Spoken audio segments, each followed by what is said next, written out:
Bueno, este video responde a uno de los entregables del producto de la unidad 2 del seminario de inducción a la especialización en gestión pública de la SAP. Mi nombre es Diego Jiménez y vamos a tratar la estructura y funciones del Estado colombiano. En primera medida, señalemos que en el artículo primero de la Constitución Política se establecen tres dimensiones del Estado. La primera, que es un Estado social de derecho; la segunda, que es una república unitaria descentralizada; y la tercera, que es una república democrática, participativa y pluralista, que tiene cuatro fundamentos específicamente. El primero es el respeto a la dignidad del ser humano; el segundo tiene que ver con el respeto al trabajo; el tercero, respeto de la solidaridad; y el cuarto, la prevalencia del interés general. En este orden de ideas, el Estado se estructura a partir de tres ramas del poder público. Vamos a pasar rápidamente por ellas, pero más adelante vamos a profundizar. La primera tiene que ver con la rama legislativa, la segunda la ejecutiva y la tercera la judicial.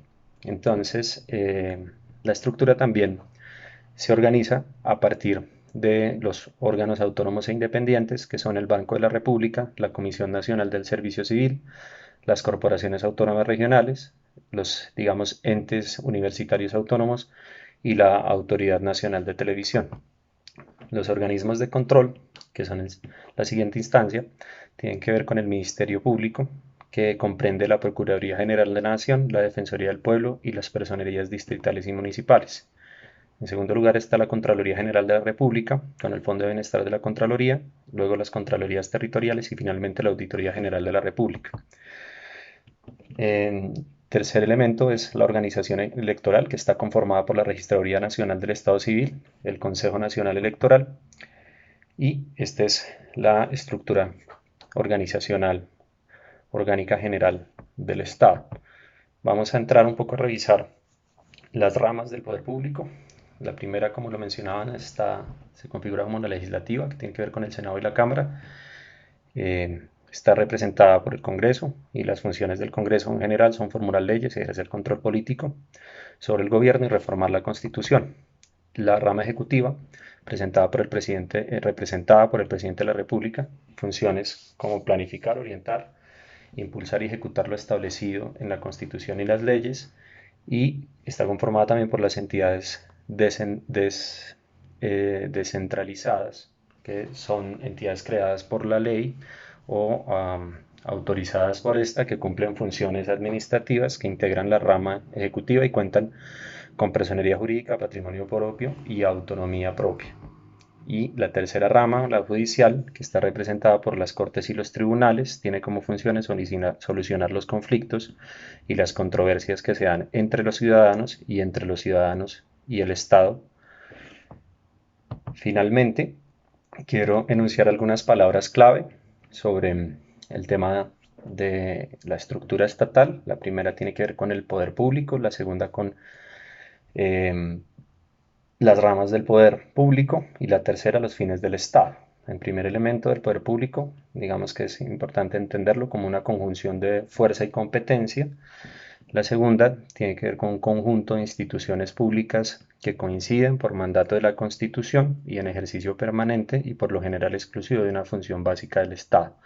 Y los fines del Estado se encuentran en el artículo 20 de la Constitución. Entre dichos fines se destacan servir a la comunidad, promover la prosperidad general, garantizar la efectividad de lo dispuesto en la Constitución, entre otros.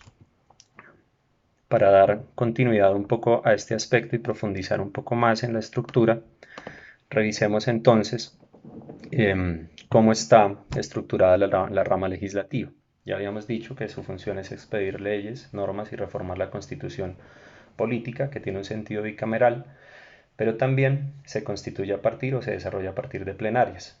Estas plenarias están organizadas por medio de comisiones constitucionales o permanentes, 7 en Senado y 7 en Cámara de Representantes.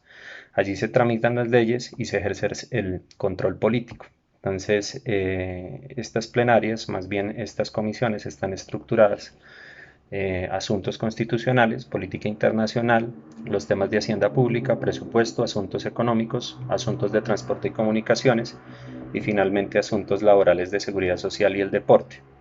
Hay unas comisiones legales que son comisiones creadas por la ley que pueden o ser no comunes, o pueden ser comunes o no en ambas cámaras.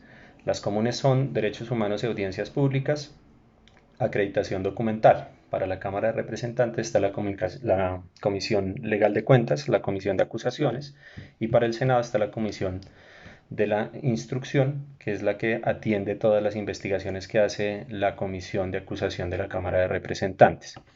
También están las comisiones accidentales, que son de carácter accidental, como se van creando dependiendo, digamos, de la coyuntura o de la función específica. Y finalmente, pues vamos a revisar rápidamente las funciones del Congreso de la República. Está una función constituyente, por supuesto, una función legislativa, una función de control político, una función administrativa, una función protocolaria y finalmente tres funciones más: la electoral, que elige el Contralor, el Defensor del Pueblo, el Procurador General, el control público, y la judicial a través de la Cámara de Representantes, de la Comisión de Acusaciones, y el Senado a través de la Comisión de Instrucción. Frente a la rama ejecutiva, nosotros tenemos las entidades descentralizadas, digamos que es la función, una de las funciones o la primera función presidencial tiene que ver con que en efecto es la suprema autoridad administrativa. Lo segundo es que es el jefe de gobierno, digamos que está obligado a mantener el orden público. La tercera es que en efecto es jefe de Estado. Y la cuarta, jefe supremo de las Fuerzas Armadas del Estado. La rama judicial, digamos que ya habíamos dicho que resuelve los conflictos que se generan en la aplicación de la ley, y para eso el Consejo Superior de la Judicatura tiene dos salas, la administrativa y la disciplinaria. Por otro lado, también está la Fiscalía, que investiga cuando se comete un delito y, digamos, pone el responsable en disposición de un juez. En este sentido, tenemos la jurisdicción ordinaria, tenemos la jurisdicción contenciosa administrativa, tenemos la jurisdicción constitucional y finalmente la jurisdicción especial indígena y de la paz. Estos son como los elementos generales que podemos revisar frente a la estructura general del Estado, profundizando un poco en cada una de las ramas del poder público. Pero también, para finalizar, quisiera abordar el tema de digamos, de todos los sectores administrativos. Vamos a mencionarlos rápidamente de cara, digamos, al manual de oferta institucional del Gobierno Nacional hacia las entidades territoriales, y en este sentido es por medio del cual la rama ejecutiva establece las colaboraciones y los ejercicios justamente con cada uno de los sectores y las entidades territoriales. Entonces están desagregadas en los ministerios y en las acciones autonómicas que desarrollan algunas de las entidades de orden nacional y regional. Eso sería todo, muchas gracias.